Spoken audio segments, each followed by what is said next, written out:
Kwa ujumla, hali ya usalama Zanzibar imeendelea kuwa shwari, tulivu na salama, hali iliyowezesha wananchi kuendelea na shughuli zao za kijamii na kiuchumi bila bughudha yoyote. Katika kipindi husika, Jeshi la Polisi lilichukua hatua mbalimbali za kiusalama, ikiwemo kuimarisha doria za mchana na usiku, kufanya operation maalum za kudhibiti uhalifu, pamoja na kuimarisha ushirikiano na vyombo vingine vya ulinzi na usalama.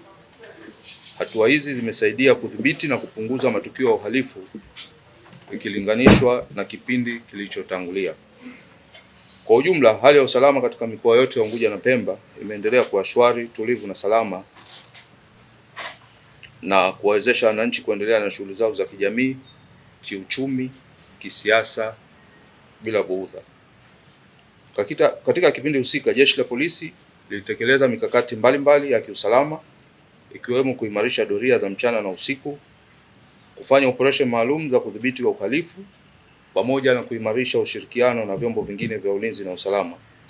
Jeshi la Polisi pia limeendelea kutoa elimu ya usalama kwa wananchi, hususan kupitia mikutano ya hadhara, vyombo vya habari na ushirikiano na viongozi wa shehia, lengo kubwa likiwa ni kuimarisha dhana ya ulinzi shirikishi.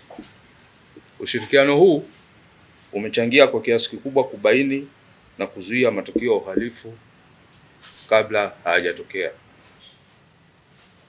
Hali ya usalama kwa ujumla kwa kipindi cha Januari hadi Disemba 2025, jumla ya makosa makubwa ya jinai yaliyoripotiwa katika vituo vyetu yalikuwa ni 2386 ikilinganishwa na makosa 3145 kwa mwaka wa 2024.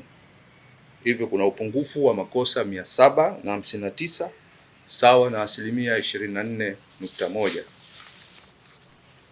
Makosa dhidi ya binadamu yamepungua kutoka makosa 1116 mwaka 2024 hadi makosa 812 kwa mwaka 2025, sawa na upungufu wa 27.2%.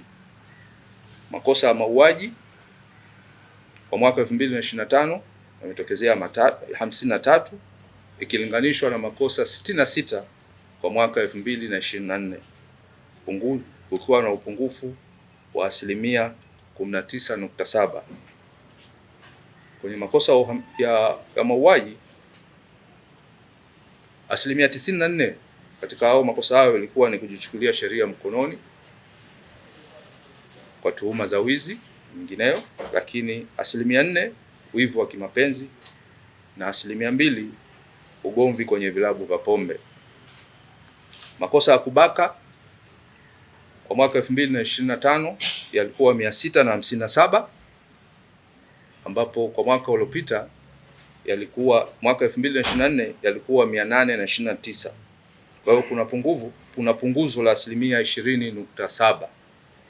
Makosa ya kulawiti mwaka 2025 yalikuwa 93 ikilinganishwa na makosa 217 katika mwaka 2024.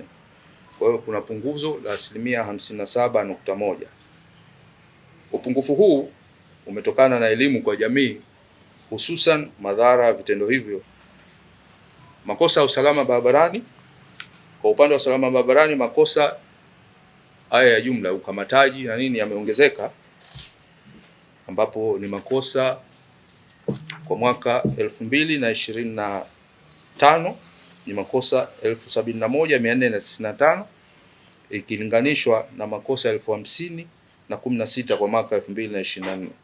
Hivyo kuna ongezeko la 43.0%.